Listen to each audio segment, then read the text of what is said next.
Mimi ni Sami Mwisho, kiongozi wa Kitui County na kiongozi wa Kenya. Kipenda kuongea na rais wa nchi ya Kenya. Rais kama rafiki yangu mwenyewe, nataka kumuelezea vile nchi ilivyo. Kwanza tunamshukuru kwa vile anaendesha, lakini tungependa atembee Kitui. Hata sisi tunataka kumuona Kitui.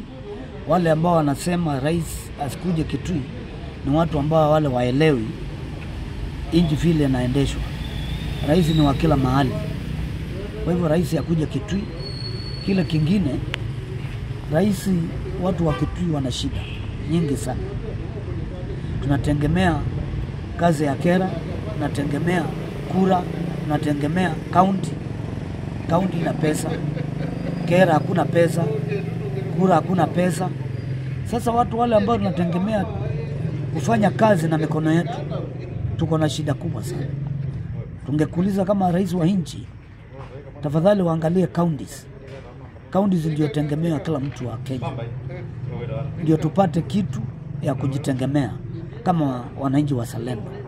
Kwa hivyo nakuomba rais, hiyo maneno uizingatie kabisa, na kuelezea kama vile unajua mimi ni mtu nafanya kazi na wewe. Kwa hivyo nakuuliza kwa heshima, ukisikia kiongozi ambaye anasema usikuje Kitui, huyu ni kiongozi apendi watu wa Kenya. Kitui ni Kenya, Kitui ni kwetu, Kitui inategemewa serikali ya Kenya. Kwa hivyo tungekuuliza kuja Kitui, na tuna mengi ya kuongea, na ukija tutaongea mengi tukiwa karibu sana.